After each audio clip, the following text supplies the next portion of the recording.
And good morning again, options traders. Happy Monday to everyone. And hopefully, we're going to kick off the week with a continued rally from last week. And for today, for the video, I'm going to apologize up front. This is going to be a little bit more math than I normally go into. But I received an email from one of our traders asking a very intriguing question. And I've seen it before. And I thought, well, maybe it would help the rest of you. So as I was putting these bullet points together, I thought, let's just throw it into a PowerPoint presentation. But the question is a 100% interest rate realistic? So where is this coming from? Well, let's go find out more. As always, before we do, please be sure to click like and subscribe. It's greatly appreciated and definitely helps to promote the channel. So this person's question has to do with a number used a lot in math, one of the most famous numbers ever, used a lot in engineering and in finance, and it's this letter E. And here we see its appearance in the Black-Scholes formula. And it's this guy right here. And in this instance, they're using it to find the present value of K, or the exercise price, or the strike price. A lot of times they use K for that. But that's the question that this person had, this letter E. And when you find out more about it, they assume a 100% interest rate. And so the trader was saying, how could the formula possibly be correct if they're assuming a 100% interest rate? So again, very good question, kind of a curious question. Why would they use a 100% interest rate? Well, to figure that out, let's go back to what we might call normal compounding. And let's start with annual compounding. Let's say we have $100, maybe we deposit it into a bank, and the bank pays 10% interest. And what this means, if it's compounded annually, that the banker's going to deposit that interest at the end of a year. So it's paying every year 10%. So here's your $100 deposit, and at the end of the year, the banker says, okay, let's see here. You started with 100, and we owe you interest today because we only deposited at the end of the year. That's what it means to be compounded annually. And the rate is 10%, so 10% of your principal, we just multiply by 1 plus the interest rate. And so that means you're going to have a balance of $110, or a $10 interest payment. And that's what they're doing. They're just multiplying by 1.1. When you multiply by 1.1, the number 1 right here is just bringing your principal forward, the $100, bringing it back over here. And the 0.10 is taking 10% of that number. So we're just taking 100 plus 10. That's where that 110 is coming from. But notice that your money was sitting here for the full year. The bank had the full use of it. Why are they just paying you at the end of the year? Couldn't you make an argument to say, well, why shouldn't I be getting deposits along the way? Yes, you could. And that might be where we enter the world of semi-annual compounding. Semi-annual meaning every 6 months. So we'll stick with the same example, $100 principal, 10% interest, but now the banker's going to pay every 6 months. Of course, they're not going to pay you 10% per 6 months. We've got to divide that by 2. So the interest rate is 10%, but because we're putting in 2 payment periods, we divide by 2. Each payment period is 5%. So now here's your $100 deposit. Here's our year. But now the banker's saying, all right, under the new rules, in a half a year or in 6 months, we have to deposit money. We didn't do that the first time under annual compounding. We just paid it out here. So now they're going to say, let's multiply your balance, which was 100, by 1 plus the interest rate, or the effective interest rate, times 1.05. So now, because we deposited this $5 payment, your balance isn't 100, it's 105. In another 6 months, they come back and say, all right, we owe you interest again. Why? It's every 6 months that they do this. But now they're going to say, we're going to pay you times 1.05, not on your initial balance, but on your new balance. They're paying interest on interest. So they're going to take your 105 multiplied by 1.05, and you get 110.25. Well, once again, you could make the argument, well, yes, you had use of my money the whole time. Why can't you pay it, let's say, every quarter? Another good argument. So if this is the case, they're going to pay every 3 months. but they're not going to pay 10% every 3 months. We have to divide it by 4 because there's now 4 compounding periods, or 4 periods that they're going to make these deposits. So 10% divided by 4 is 2.5% per period. So here we go again. We've got the $100 deposit, and in a quarter of a year, 3 months, they say, all right, now it's time to deposit money. We're going to multiply by 1 plus the effective interest rate, or 1.025. So now your balance is $102.50. In a quarter of a year, we do the same thing. Your balance is now $105.06. Another 3 months, we multiply by 1.025. Now your balance is 1.025 times 105.06. Your new balance is 107.69. And then in another 3 months, they multiply this 107.69 by 1.025, and they get 110.38. So see, now we're getting a little bit more money. When the banker just deposited at the end of the year, it was 110, but now it's 110.38. And that's because we're getting interest on this interest. So it's not a lot more, but it is more. What if we go to daily compounding? Now they're going to do the same process every day. So let's say it's 10% divided by 360, or roughly 0.0278%. So just to show you a shortcut, we could say 1 plus 0.10 divided by 360 days, but we have to do this 360 times. So if we multiply these out, 1 plus 0.10 over 360, 360 times, that's the same as raising this to the 360th power. And now we would get 1.1052. So to save the time and having to do 360 periods like I did in those previous graphics, that's the answer we would get. So we would just say, all right, let's take our $100 balance times 1.1052. You would have 110.52. Again, a little bit bigger than 110.38. So the idea here is that we can start cutting these compounding periods into finer and finer points.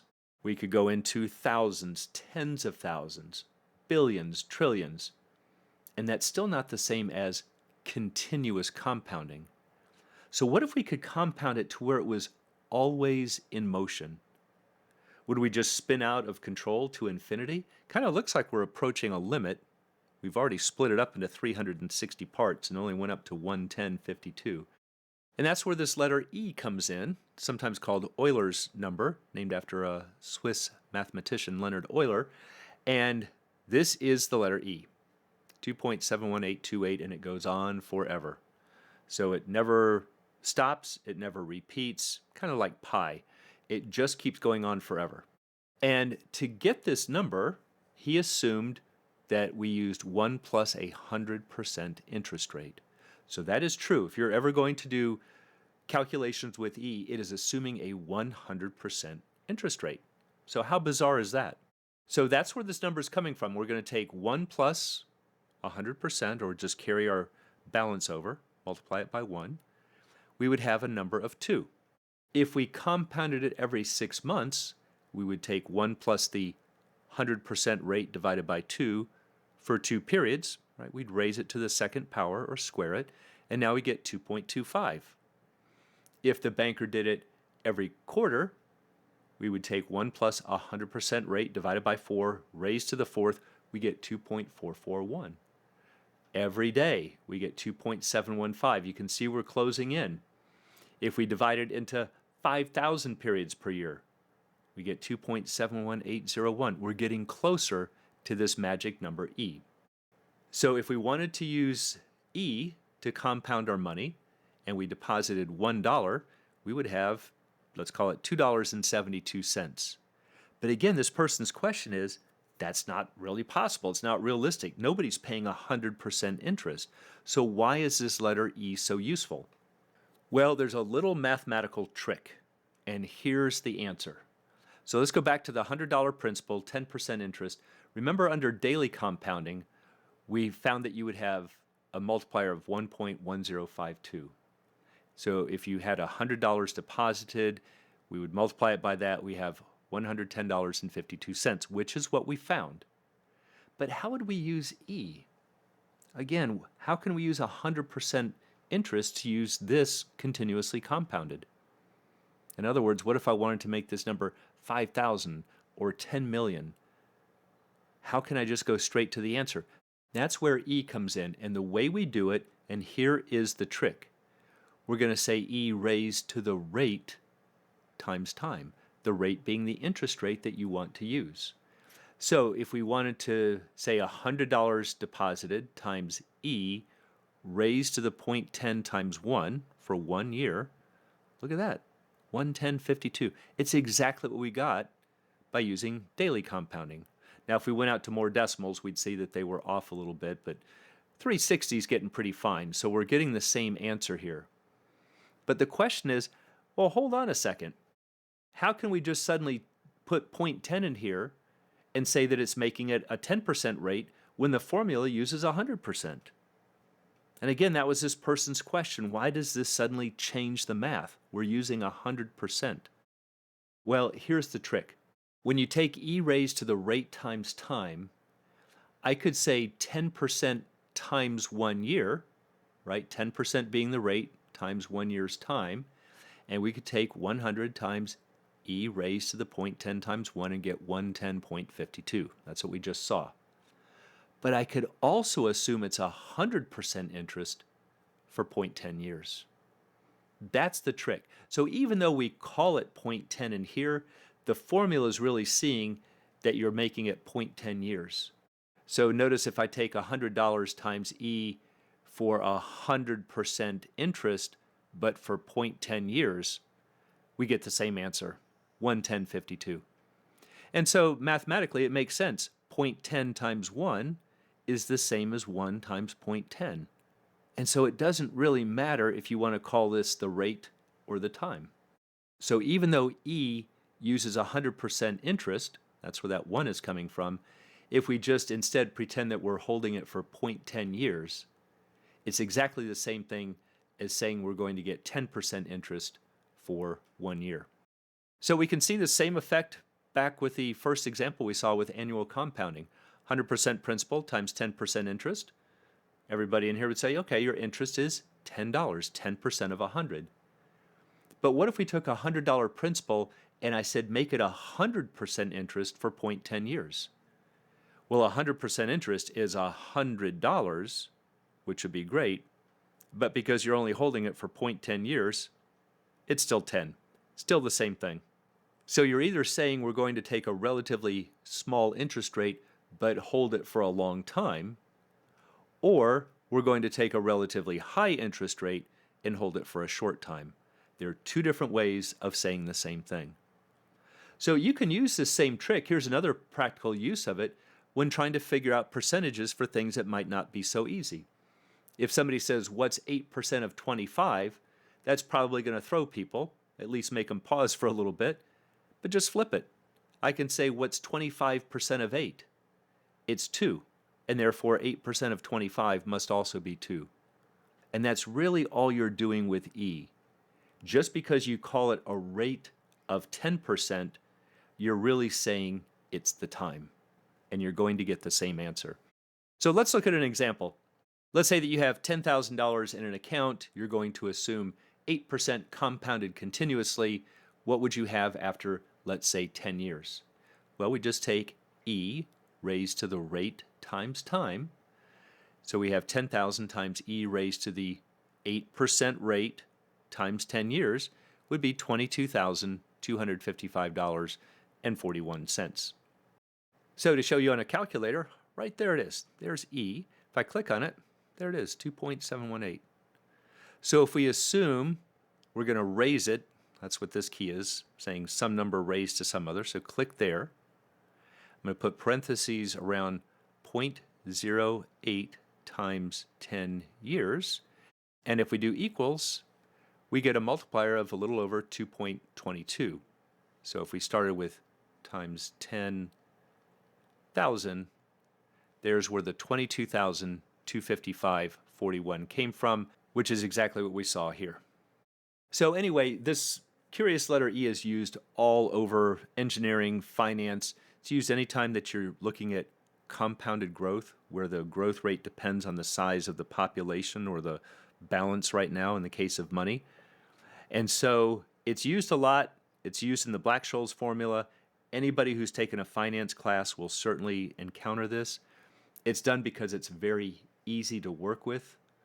But at any rate, I hope that at least answers the question for anybody who might be wondering what this little curious letter E is, and if you know some of the finer points that it's actually based on 100% interest rate, why that actually makes sense. Is it realistic? No, it's not. But they do it to make the math easy, because instead of saying 0.08 rate, just pretend that's the time, and you're going to get exactly the same answer. And for anyone who'd like to learn more about the arts and science of options trading, please check out the Alpha Trader course, Strategy Lab, and a Candlesticks and Technical Analysis course. It's all at optionsatoz.com. Also, please join us on Options A to Z's Facebook trading group, and you can find a link in the description below.